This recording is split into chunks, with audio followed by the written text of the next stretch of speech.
నమస్తే, welcome to our channel. Jogi Ramesh అంటే కొన్ని సామెతలు ఉంటాయి తెలుగులో. ఏంటంటే లాగద్దు తెగుద్ది, చిరిగి చిరిగి చాట్ అయిపోతుంది అనే చెప్తా ఉంటాం కదా. దానికి అర్థం ఏంటో తెలియాలంటే ఇప్పుడు జోగి రమేష్ కు ఉన్నటువంటి కుటుంబ కథా చిత్రం, నడుస్తున్నటువంటి కుటుంబ కథా చిత్రం ఏదైతే ఉందో దాన్ని చూస్తే మనకి ఇట్టే అర్థమవుతుంది. ఆమె ఏదో కేసు పెట్టింది కోడలు. ఆ కేసుని సరే ఏదో లాయర్లు పెట్టి దాన్ని ఏదో ప్రైవేట్ గా సెటిల్మెంట్ చేసుకోవడమో లేకపోతే కోర్టు ద్వారా పరిష్కరించుకోవడమో చేసుకోకుండా పెద్ద పోటు మొగాడులాగా వచ్చి ప్రెస్ మీట్ పెట్టాడు. అంటే ఏంటంటే నాకేమీ తెలియదన్నట్లు ఆయన, నేను ఒక మహాత్మా గాంధీని, అంటే బీసీ అంట నేను, అంటే బీసీ సామాజిక వర్గానికి చెందినటువంటి వాళ్ళు కోడల్ని కట్నం కోసం వేధించవచ్చు అనేసి ఏమన్నా ఎక్కడైనా రాజ్యాంగంలో రాసిందా? లేదే. బీసీ సామాజిక వర్గానికి చెందినటువంటి వాళ్ళు ఎవరైనా కుటుంబానికి అంటే సంసారానికి పనికిరానటువంటి ఒక వ్యక్తిని తీసుకెళ్లి పెళ్లి చేసి ఆ అమ్మాయి గొంతును, అంటే ఆమె కూడా బీసీనే, గౌడ సామాజిక వర్గానికి చెందిన అమ్మాయి, ఆ అమ్మాయి గొంతును తడిగుడ్డతో కొయ్యమని ఎక్కడైనా రాజ్యాంగంలో రాసిందా? లేదే. మరి బీసీ సామాజిక వర్గానికి చెందినటువంటి వాళ్ళంతా మతం మార్చుకొని, అంటే అది వాళ్ళ ఇష్టం, మతం మార్చుకోవచ్చు, మతం మార్చుకొని కోడలను లేకపోతే ఇతర బంధువులను మత మార్పిడులను చేసుకోమని ఒత్తిడి చేయమని ఎక్కడైనా రాజ్యాంగంలో రాసిందా? లేదే. మరి బీసీ సామాజిక వర్గానికి చెందినటువంటి మీ భార్య గారు మా దేవుడైనటువంటి శివుడు కావచ్చు, అదేవిధంగా అమ్మవారిని, అంటే ఇద్దరు పెళ్లిళ్ళు చేసుకున్నటువంటి వాళ్ళు కూడా దేవుళ్ళేనా అని చెప్పి హిందూ సాంప్రదాయాలను, వ్యవహారాలను, హిందూ దేవుళ్లను, హిందూ ఆచారాలను అపహాస్యం చేయొచ్చు అనేటువంటి విషయం ఎక్కడైనా రాజ్యాంగంలో రాసిందా? లేదు కదా. మరి ఇక్కడ నిందితుడు బాధితుడే ఉంటాడు కానీ వాళ్ళకి కులాలేముంటది? కాబట్టి ఈయనంట బీసీ సామాజిక వర్గానికి చెందినటువంటి వ్యక్తి అంట, ఈయన ఎదుగుతా ఉన్నాడంట. ఎందులో ఎదుగుతా ఉన్నావు? రాజకీయంగా ఎదుగుతా ఉన్నాడంట. ఎందులో? కల్తీ సారాలోనా, లేకపోతే అగ్రిగోల్డ్ భూములు కబ్జా చేయడంలేనా, లేకపోతే కోడల్ని టార్చర్ పెట్టి కట్నం తీసుకొని రమ్మని టార్చర్ పెట్టడంలోనా, లేదంటే మతం మార్చుకొని మతం దాన్ని దాచిపెట్టి ఒక అమ్మాయి యొక్క గొంతు కోయడంలో, దేంట్లో ఎదుగుతా ఉన్నావు? నిన్ను ఎందుకు తొక్కాలని చూస్తారు? కాబట్టి నన్ను తొక్కాలని చూస్తున్నారు. వసంత కృష్ణ ప్రసాద్ ఆయన పేరు, ఆ ఎమ్మెల్యే నన్ను ఏదో తొక్కాలని చూస్తా ఉన్నాడు. అదేవిధంగా చంద్రబాబు నాయుడు గారు కక్షపూరితంగా నా మీద చేస్తా ఉన్నాడు. ఆ మహావంశీ ఏదో కావాలనే న్యూస్, కావాలనే ఎందుకు వేస్తాడు న్యూస్? ఇంతమంది 175 నియోజకవర్గాల్లో వైఎస్ఆర్సీపీ నాయకులంతా ఉండంగా నిన్నే ఎందుకు చూస్ చేసుకుంటారు?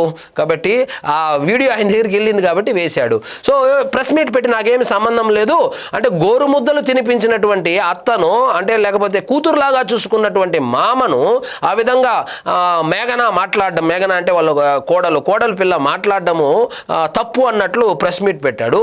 నిన్న కౌంటర్గా వాళ్ళ కోడలు ప్రెస్ మీట్ పెట్టి జోగి రమేష్ దూల తీర్చేసింది. ఏమి జరిగిందో పూసగుచ్చినట్లు వివరించి, జోగి రమేష్ ఫ్యామిలీ ఆల్రెడీ బజారున పడింటే దాన్ని తీసుకెళ్లి డ్రైనేజ్ కాలువలో పడేసినంత పని చేసింది. అంటే మొన్న ప్రెస్ మీట్ పెట్టి పగిలిపోయిన కుండకు పూసేటువంటి ప్రయత్నం చేశాడు. నిన్న ఆ కుండను రెండుగా పగలగొట్టేసింది కోడలు పిల్ల. కాబట్టి వసంత కృష్ణ ప్రసాద్ వాళ్ళ ఆఫీసులో నా కోడలికి ఏం పని అని, వసంత కృష్ణ ప్రసాద్ అనే ఆయన ఒక నియోజకవర్గానికి ఎమ్మెల్యే.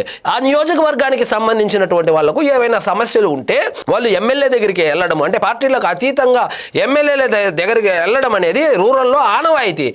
ఆ కోణంలో వెళ్ళిండొచ్చు కదా. అంటే ఆయనకేం పని లేదు. మళ్ళా ఇంకా నయము, నా కొడుక్కి ఎవరో మందు పెట్టి ఈ విధంగా తయారు చేశారని చెప్పలేదు. అక్కడ వరకు సంతోషము. అంటే వసంత కృష్ణ ప్రసాద్కో, లేకపోతే చంద్రబాబు నాయుడు గారికో, లేకపోతే పవన్ కళ్యాణ్కో, లేకపోతే నారా లోకేష్కో ఏం సంబంధం ఉంటుంది? నీ కొడుకు నీ కోడల మధ్య జరిగినటువంటి ఒక వ్యక్తిగతమైనటువంటి గొడవకు రాజకీయాలు ముడిపెట్టడం ఏంటి? దానికి కులం రంగు పులమడం ఏంటి? నిన్ను ఎవరు ఏం చేయాల్సిన పనిలా. మీ కోడలు నిన్న ప్రెస్ మీట్ కనుక చూస్తే అసలు ఎట్లా కొట్టిందంటే, left, right, front, back, top, bottom ఎన్ని ఉంటే అన్ని రకాలుగా ఉత్తికి ఆరేసింది. కాబట్టి ఇది ఎక్కువగా మీరు ఎంత ఇది సున్నితమైనటువంటి అంశము, కుటుంబాలకి సంబంధించినటువంటి పర్సనల్ అంశము. దీన్ని ప్రతిసారి ప్రెస్ మీట్ పెట్టి బజారుకి ఎక్కడం వల్ల, అంటే దాని ద్వారా ఏదైనా రాజకీయ లబ్ధి పొందాలని చూస్తున్నాడేమో మన జోగి రమేష్. అంతకన్నా అమాయకత్వం ఇంకొకటి ఉండదు. నేను వసంత కృష్ణ ప్రసాద్ని కలిసేదానికి ముందే నేను సజ్జల రామకృష్ణారెడ్డిని కలవాలని, జగన్మోహన్ రెడ్డి గారిని కలవాలని ఆఫీస్కి వెళ్తే కనీసము ఒక బీసీ మహిళ, ఒక హిందూ మహిళ, ఒక గౌడ సామాజిక వర్గానికి చెందినటువంటి మహిళ, ఒక బాధితురాలు, ఒక మతం మార్చుకున్నటువంటి వ్యక్తి, ఆ పార్టీకి సంబంధించి మతం మార్చుకొని మతం మూసిపెట్టి నన్ను పెళ్లి చేసుకొని, అంటే సంసారానికి పనికిరానటువంటి వ్యక్తిని ఇచ్చి నాకు కట్టబెట్టి నా గొంతు కోస్తే నా బాధలు చెప్పుకోవడానికి వైఎస్ఆర్సీపీ పార్టీ ఆఫీసుకు పోతే కనీసము నన్ను YSRCP YSRCP party office gate లోపల కూడా అలో చేయలేదని చెప్పి పాపం ఆమె కన్నీరు మున్నీరైంది. వసంత కృష్ణ ప్రసాద్ను కలవడానికన్నా ముందు సజ్జల రామకృష్ణారెడ్డిని, అంటే డిఫాక్టో ప్రెసిడెంట్ ఉన్నాడు కదా వైఎస్ఆర్సీపీలో, ఆయన్ని కలవడానికి, అదేవిధంగా జగన్మోహన్ రెడ్డిని కలవడానికి పాపము తెలంగాణ బిడ్డ అయినటువంటి గౌడ సామాజిక వర్గానికి చెందినటువంటి మేఘన ప్రయత్నించింది. అక్కడ ప్రయత్నం విఫలం అవడంతో ఎమ్మెల్యేని కలవడం జరిగింది. సో ఏది ఏమైనప్పటికీ వాళ్ళ మీద కేసు పెట్టారా, వీళ్ళ మీద కేసు పెట్టారా అంటే, ఇప్పుడు కట్నం అడిగితే అత్త మీద మామ మీద కేసు పెట్టకుండా పక్కింటోళ్ళ మీద కేసు పెడతారా?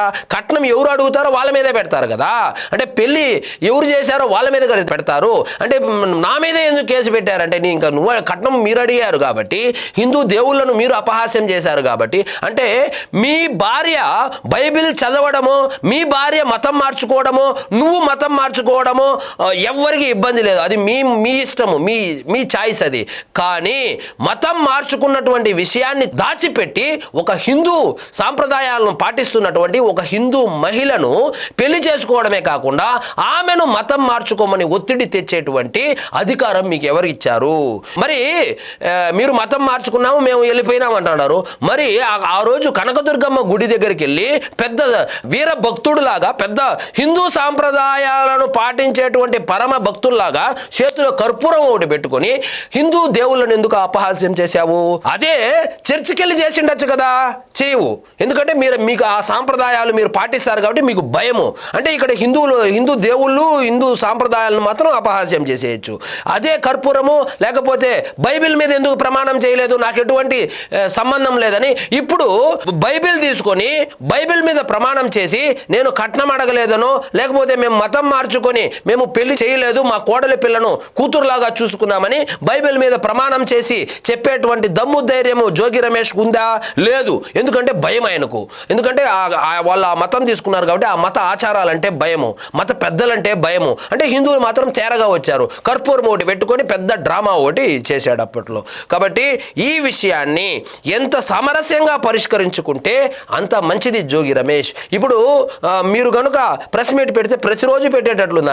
ఆమె ఫైర్ చూస్తా అంటే నిన్న ప్రతిరోజు ఆమెకు న్యాయం జరిగేంత వరకు ఆమె పోరాడుతుంది అనేటువంటి విషయము నిన్న స్పష్టంగా ఆమె ప్రెస్ మీట్లో కనబడింది.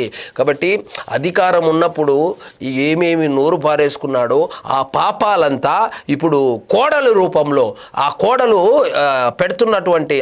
వేస్తున్నటువంటి ప్రశ్నలు ఏవైతే ఉన్నాయో ఆ ప్రశ్నలు ఒక్కొక్కటి జోగి రమేష్ని ఒక్కొక్క మెట్టు కాదు, ఎలా ఎదిగాడో పైకి అలాగా పేక మెడలా కూలిపోయింది. ఆయన ఇమేజ్ ఏముందిలేండి. సో మొత్తానికి టికెట్ కూడా వచ్చేటువంటి పరిస్థితి అయితే కనబడడం లేదు. నిన్న సమావేశానికి కూడా మనోడు వెళ్ళినట్లేడు.